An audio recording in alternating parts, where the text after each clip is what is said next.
Alright, welcome back. We are now, once again, at the barn of the meth addict. You can tell it's a meth addict barn just by looking at it. Yeah, well, there's no house. See, that's the weird thing. There's no house around here. There's no farmland. He just sleeps in the hayloft. It's just a barn. Well, let's see what we got. Uh-oh. It's never good when the air ripples. And then something with Gorath in it. Gorath? Locklear glanced questioningly. No Moss Trooper this, but a sorcerer. Nago. One of the 6. Well, if there's a group of people and there's only 6 of them. And this is the most powerful one, apparently. Oh yeah. No, this is, yeah. So let's see how this goes.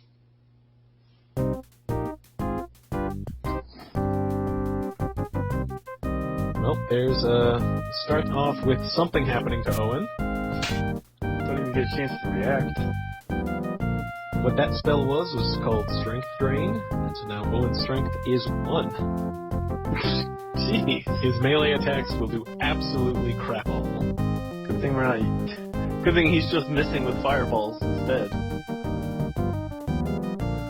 Well, if you fire it right in between the 3 of them, you're apt to hit one of them. Unfortunately, because this guy came in to attack, Owen can't attack. Can't use his magic. Magicians can't use magic if there's someone standing next to them. So Owen is going to, I don't know, try to run that way. Wouldn't you want to place him next to the other magician? Yeah, I sort of thought that Locklear's speed was 5 instead of 4, so I thought he could attack. Instead, now all I can do is move him next to the magician. And meanwhile, Gorath is going to, I think we're going to go with some overhead swings on this fight, since it's a 4-on-3. It's only 10% drop, it's not bad. And you missed anyway. Yes, unfortunately. Alright, Owen is now still being surrounded. We'll try to get him out of the way. Now Locklear can swoop in and deal some damage. Theoretically, a 95% chance to attack. Sure, the guy was defending somehow, but... Holy crap. That guy can move far. Yeah, he has a movement speed of 6, which is... There's no way to catch up to him. Alright, where do I go? I cannot catch up to him. Well, I'll try a little closer. See what he does next round. Gorath gets a hit. And he goes shoots a fireball, which does 60 damage to Locklear. Yep. Owen still can't do shit. Gorath's standing here. Locklear's down to 21 health. He can only move 2 spaces. Guess I'll have him use his restoratives. This is gonna be one of those fights. Restoratives only heal 6 health? 6 or so each. Yeah, it's 10 of them. Another strength drain, so since he's already been drained completely, that's not gonna do anything.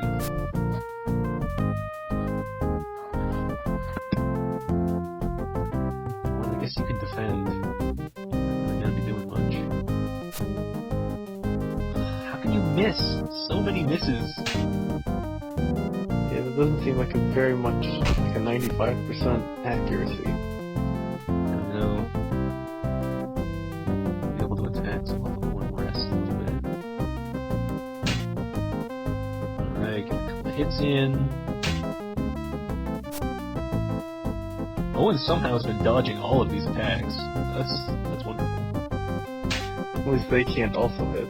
Oh, hey. Bring him down. Only took 3 hits, but I think part of that is due to us having some badass weapons. It has to be a really rough fight if you had just come straight down and not done that loop. I think Gorath one-shot that guy. I don't think he took any damage earlier in the fight. No, he did. You hit him before. The top guy? Yeah, last hit, you hit him. Oh, I thought I was going after the left guy exclusively.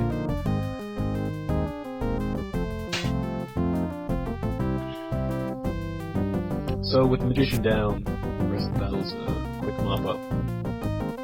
I could actually retreat at this point, since I've killed the Magician. If I retreat, the remaining characters will retreat back into the barn, and I could fight them later. But since the Magician is the threat, once he's dead, you know, no problem. Gorath's abilities, some of this is from last episode as well. So I think his defense or melee must have gone up. Well, let's see what they had on him. Typical standard stuff. Owen's staff doesn't have a percent associated with it, doesn't have a durability. So it's rather convenient. 45 to 90, not bad.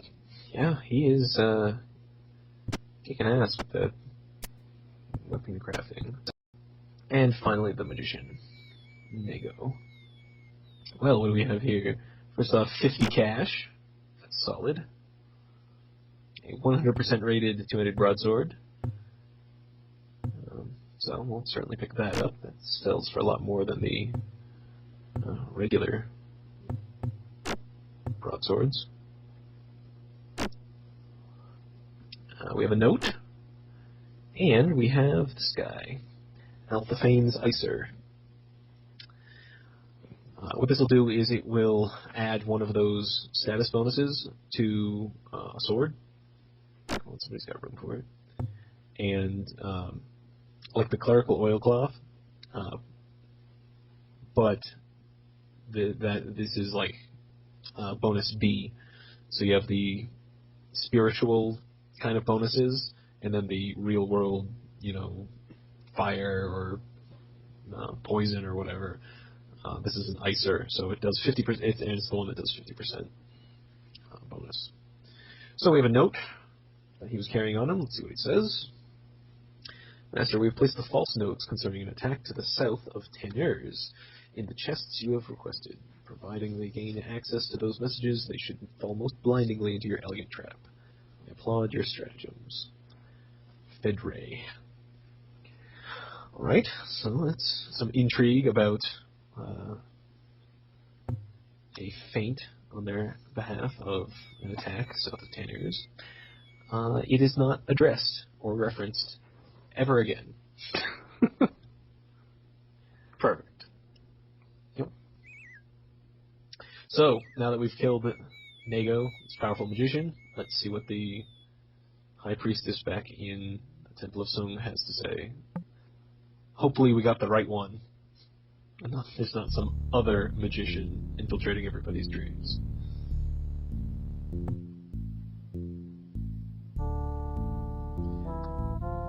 Sure enough, they've already had some sleep, even though they just killed the guy like 10 minutes ago.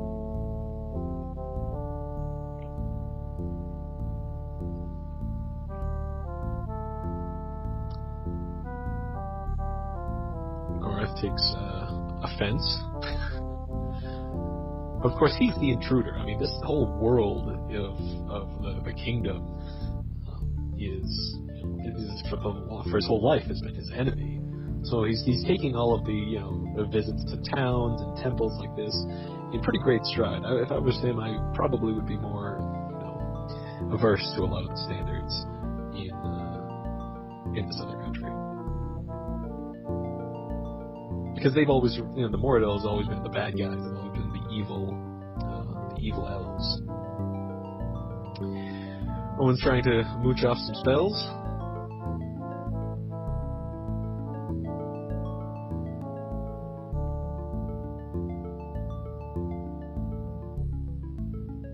And so,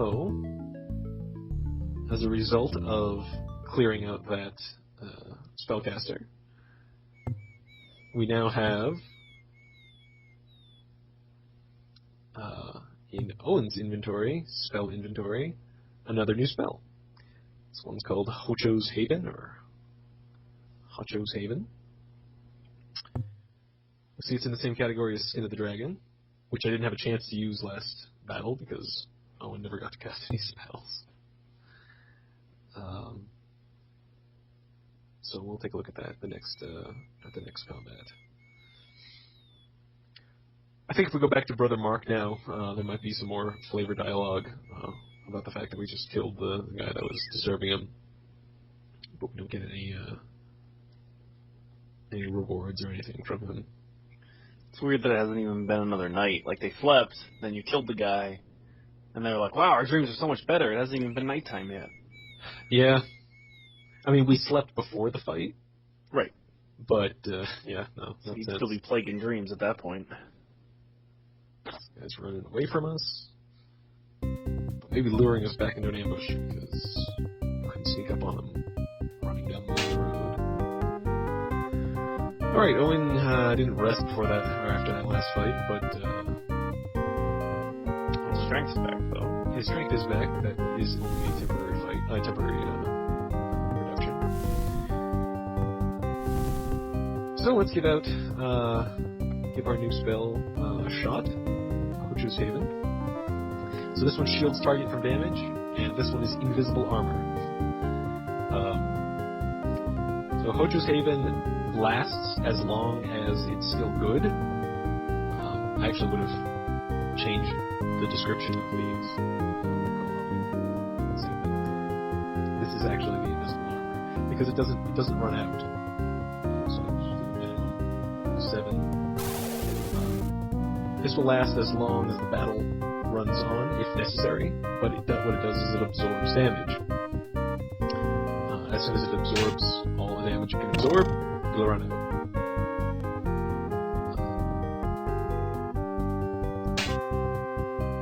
Whereas, see, in that case right there, he played the sound effect of him hitting. It didn't come up with a miss, so he did hit, but it eliminated the damage. Whereas, Skin of the Dragon will protect the person that protect the target for that many rounds. It doesn't matter how much damage they take, they'll be protected. So they each have their own pros and cons.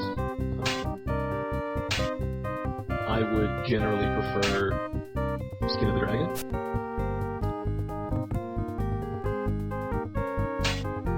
But doesn't really matter. Just spent a few rounds healing, and now we see Locklear's spell has ended. Gorath is still in that time cube.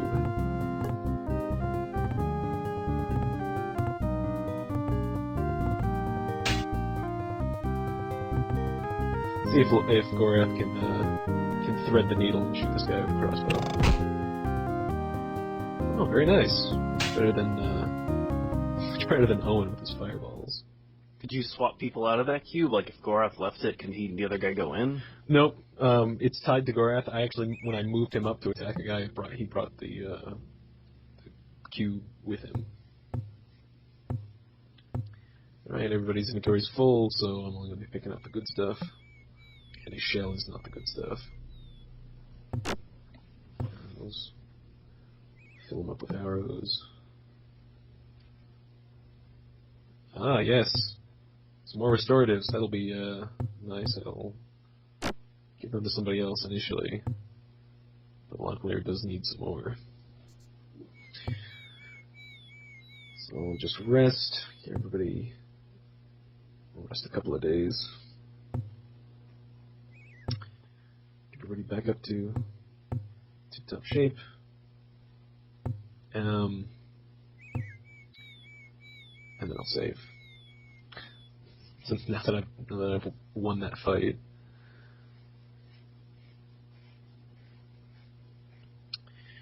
So now the only thing left to do is get down to Krondor. We are very close. Sartha and Krondor were actually pretty close together.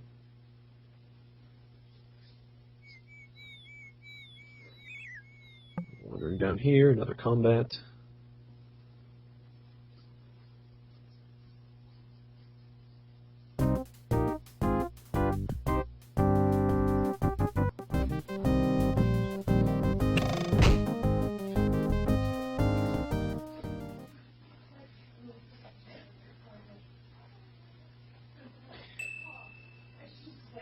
Alright, well, the only difference there is that so I skipped out that combat because I just upgraded, spent that whole fight fighting with the crossbow. I'm not entirely sure how necessary crossbow combat will be in the future, but since I never get to use the crossbow, I figured I'd give it a chance. I traded battles with this archer. I traded crossbow bolts with that archer back and forth for probably And a shovel. 10 rounds. Yeah, we already have a better shovel. It's a 17 shovel instead of a 12 shovel. Take that. They get some really terrible shovels if they only have 17 uses. So we went back and forth about 10 rounds of shooting, and the crossbow's already down to, in the 50s. Fortunately, I got a ton of spares, plus the light bowstring, which would bring it back up to 100%.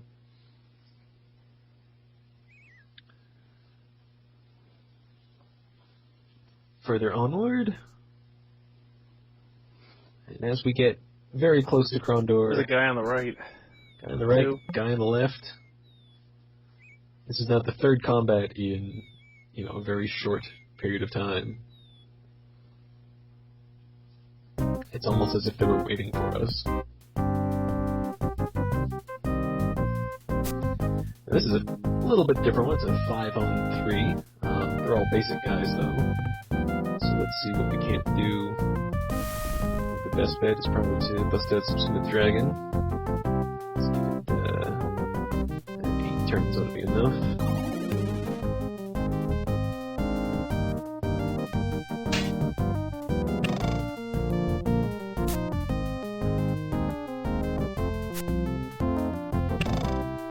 I got the crossbow like 5 feet away. Might as well stab him with the arrow at this point.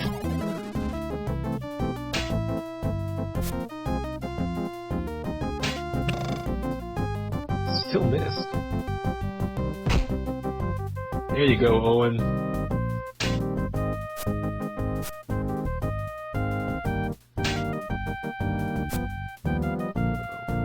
Was the only one I didn't protect.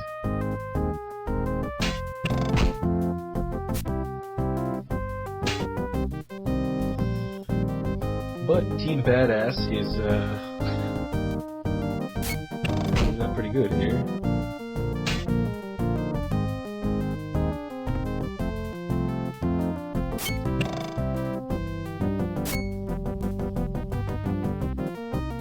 Get some damage action in here.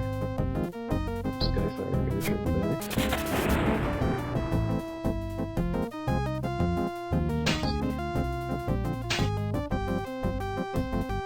Oh, he's running away. I could use my brand new crossbowing skills. I think I'll just hunt back. So I'm moving 1 square at a time now. And now he goes.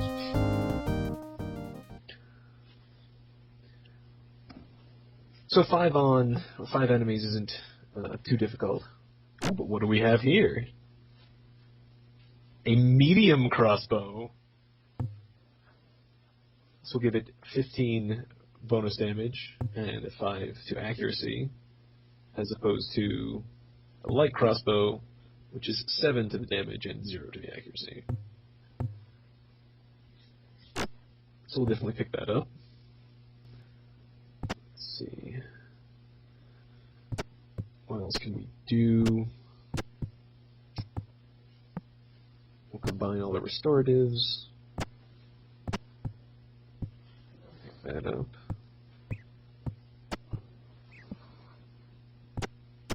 Dole out the arrows. Not going to worry about that stuff.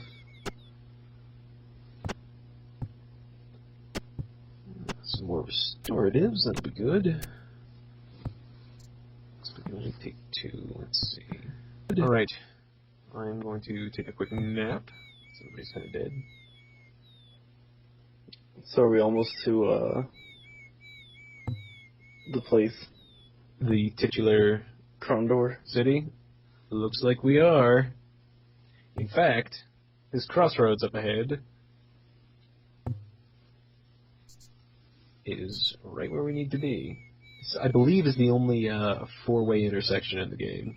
No, I take that back. There was a couple. We already saw one. What am I talking about? Anyway, it's the most memorable one to me, because you end up coming through here a couple times. No sign for it, but, I mean, everybody knows where Krondor is, right? It's the New York City of... I forget what the world is. Mid-Kenya. If assassins are sent against us, it's a safe bet they'll be lying in wait between here and the palace. Should we go in now? I think those 3 combats we just fought in were the assassins, so let's just go for it. Make it across the bridge. It's like we made it! And we're fine. And here we are. Krondor. Time to get to trade. Capital of the kingdom. Well, it's not the capital. It's the capital of the west. The actual capital is Rillanon, which is in the east. It's on an island. We're not... The map on the world map doesn't even go that far in this game. Love making capitals hard to access. So we have the palace, we have an inn, we have a shop. We have a shop on this side of the bridge. And we have the sewer. And that's it. So if I hit tab, it'll jump me across all of the possible options. It's sort of a cheat, or a cheap out. Because it's designed, because the game can be... Is it designed? Can you play it without the keyboard, without the mouse at all? I don't know, you gotta click on stuff a lot. But anyway, if there's any hidden items, like the money that was in the river and all that, tab lets you jump across everything that's there. So let's stop the shop. The market district. Why don't we just take our positions and give them away? Yes, well, if the prices are marked up, then we can certainly sell all of our loot.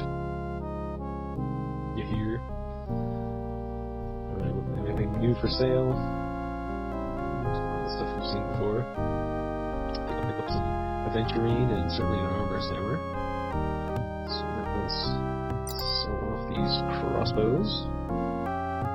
17 for the fully repaired one, 15. This 52% one only gives us 9. So I think it's a safe bet to purchase the aventurine first for 14 gold. Come on, Owen. So weird. Stone swords. Although we should be able to haggle if my grinding had any value. Come on, Owen. Slive. Ugh, 12. Whatever. Better than nothing. And then let's repair that up. Now instead of, what was it, 7, it's up for 15. Which is a good deal. Out of curiosity, the medium crossbow would sell for 39. I think it's worth twice as much.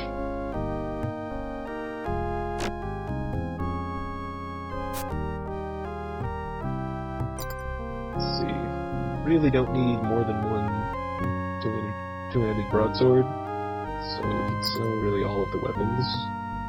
We can even sell the Mordo lampreys. That's nice. Get rid of all that stuff.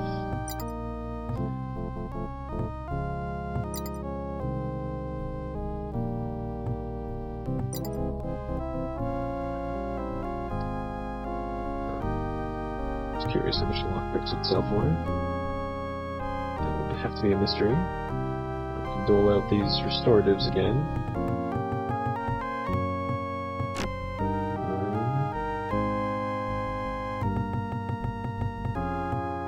Okay. He doesn't need as many. 7. We'll keep 10. Whetstones. Armor's hammer, may as well use that. Buy a new one.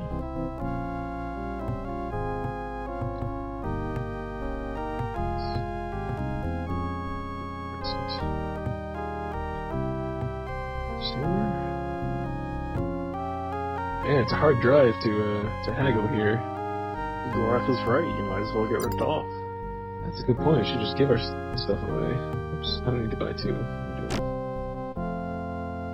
Oh, I can sell this shell. Yeah, two sovereigns. 6 royals. We have a ton of food.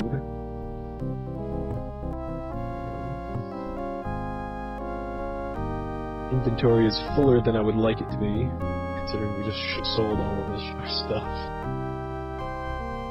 I don't know why I'm carrying around these. We don't have anything that can use a heavy bowstring. I'm just gonna sell that.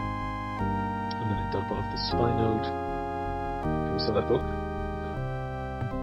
Not yet. Alright. So that's Sign of the Eagle. Have our stuff repaired. He fixes everything. This guy knows. The last repair shop we had only fixed swords and armor. Here we could have him repair the light crossbow. 40 sovereigns for 6%. Medium crossbow, 40 sovereigns. I think it might be a flat rate for crossbows. The armor is variable. Anyway, Gorath is badass with the whetstone, so we don't need that. Let's check out the other shop. It's the gem shop. We might have been better off selling our shell here, but we didn't. Did I explain the Ring of the Golden Way? I have a bad memory. You may have. This will, like the Weed Walkers, increase the stealth. Having the Ring of the Golden Way will increase your scouting. There's a couple of times we need scouting. Some keys. It almost never makes sense to purchase keys. Don't need any of that.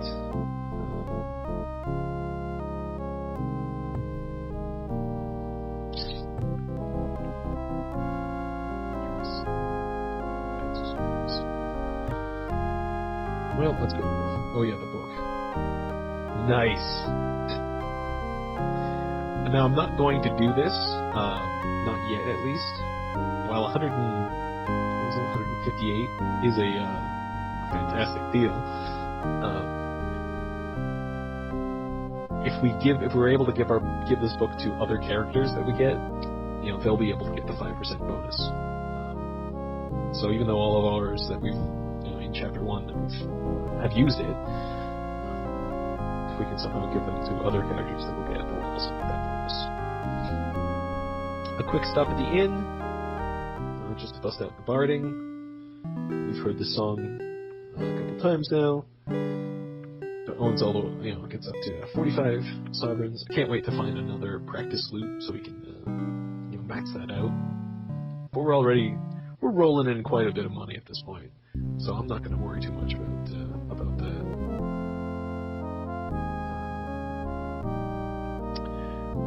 If you talk to our friend Nivik here, Locklear's good friend.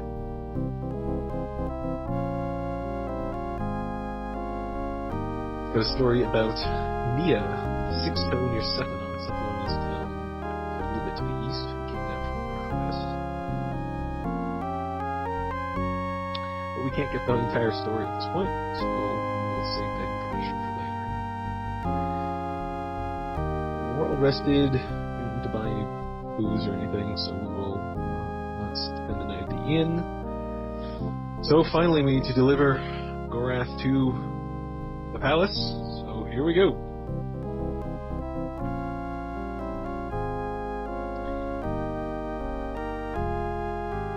And the gate is closed. And the gate's been broken. So our options are climbing over the walls, or...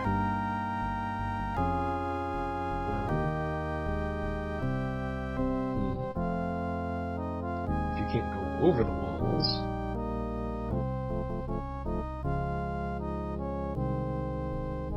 Perhaps we could go... secret passage. Under the walls. And that's really the only logical conclusion, because that's the only other thing we can do in Krondor. So they believe it's been sabotage, which, given all the assassins that we ran into and murdered, wouldn't surprise me. So that's going to lead us down into the sewers. And that will take us to, which we will explore next time. So this has been Defender, alongside J. Ricochet. Thank you for watching.